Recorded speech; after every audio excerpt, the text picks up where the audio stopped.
श्री शिवाय नमस्तुभ्यम। ओम नमः शिवाय। भारतीय सनातन परंपरा में सावन महीने का यानी कि श्रावण मास का विशेष महत्व है।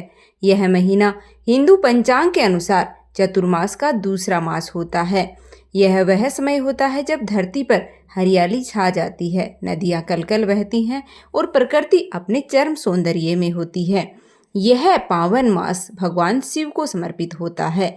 मान्यता है कि समुद्र मंथन के दौरान जब हलाहल विष निकला तब भगवान शिव ने उसका पान कर लिया, जिस कारण उनका कंठ विष के कारण नीला पड़ गया और तब विष की उष्मा को शांत करने के लिए देवी देवताओं ने उनका जलाभिषेक किया। तभी से सावन में शिवलिंग पर जल चढ़ाना पवित्र परंपरा बन गई। इस महीने के प्रत्येक सोमवार को सावन सोमवार व्रत रखा जाता है। महिलाएं और पुरुष उपवास रखते हैं। शिवलिंग पर बेलपत्र, जल, दूध, धतूरा और फल आदि चीजें अर्पित करते हैं और ओम नमः शिवाय मंत्र का जप करते हैं। यह व्रत कुंवारी कन्याओं के लिए उत्तम वर की प्राप्ति और विवाहित महिलाओं के लिए पति की दीर्घायु हेतु विशेष फलदायी माना जाता है। इस महीने में लाखों भक्त कांवड़ लेकर आते हैं, जिसमें गंगाजल या फिर हरिद्वार, गंगोत्री, गोमुख आदि पवित्र स्थानों पर पैदल जल भर करके और लेकर आते हैं और उसे अपने क्षेत्र के शिव मंदिर में उसे जलाभिषेक करते हैं।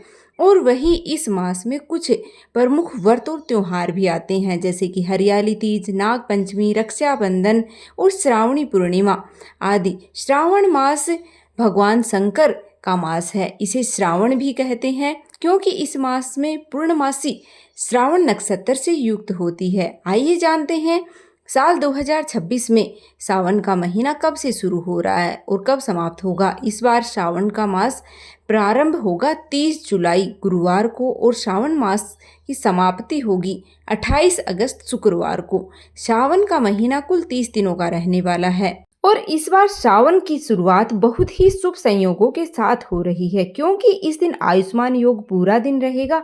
श्रावण नक्षत्र शाम को 5:43 तक रहेगा। इसके बाद में धनिष्ठा नक्षत्र प्रारंभ होगा। ज्योतिष शास्त्र के अनुसार आयुष्मान योग में किए गए कार्य लंबे समय तक शुभ परिणाम देते हैं, क्योंकि इस दिन श्रावण और धनिष्ठा नक्षत्र का योग बन रहा है। तो इस दिन शमी वृक्ष रोपित करना है वो शुभ फल देने वाला होगा। शनिदेव से संबंधित सभी कार्य हैं, जो सभी समस्याएं हैं, ऐसा करने से दूर हो सकती हैं। और इस शुभ नक्षत्र के योग में डमरू बजाते हुए शिव तांडव स्तोत्र का पाठ जरूर करना चाहिए, अगर आप भोलेनाथ की संपूर्ण कृपा प्राप्त करना चाहते हैं। आइए जानते हैं श्रावण महीने में पड़ने वाले सोमवार कब कब पड़ेंगे। श्रावण का पहला सोमवार इस बार 3 अगस्त को पड़ेगा, दूसरा सोमवार 10 अगस्त को और तीसरा सोमवार है वो 17 अगस्त को, चौथा सोमवार 24 अगस्त को। ध्यान रखिएगा, इस बार सावन में कुल 4 ही सोमवार व्रत पड़ेंगे। सावन महीने के कृष्ण पक्ष की कामिका एकादशी का व्रत है वह 9 अगस्त रविवार को रखा जाएगा। प्रदोष व्रत 10 अगस्त सोमवार को और श्रावण शिवरात्रि इस बार 11 अगस्त मंगलवार को मनाई जाएगी। इस बार श्रावण सोमवार और भी शुभ फल देने वाला है, क्योंकि सावन महीने में दूसरा सावन सोमवार जब पड़ेगा तब उसी दिन सोमवार व्रत के अलावा सोम प्रदोष व्रत भी रहेगा और तीसरे सावन सोमवार के दिन यानी कि 17 अगस्त सोमवार को सावन सोमवार के अलावा नाग पंचमी का त्योहार भी मनाया जाएगा। वही 24 अगस्त को सावन का चौथा और अंतिम सोमवार रहने वाला है। साथ ही वैष्णव सावन पुत्रदा एकादशी भी इसी दिन मनाई जाएगी। दामोदर द्वादशी का व्रत 24 अगस्त सोमवार को रखा जाएगा।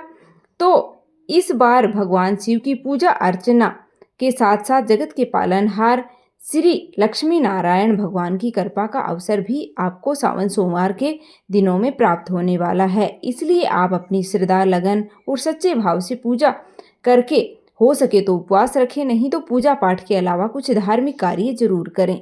तो यह थी आज की वीडियो। उम्मीद करती हूँ कि आपको जानकारी पसंद आई होगी। अगर वीडियो अच्छी लगी है तो वीडियो को लाइक और चैनल को सब्सक्राइब करना बिल्कुल भी मत भूलिएगा। भगवान भोलेनाथ की कृपा आप और आपके समस्त परिवार पर बनी रहे। धन्यवाद।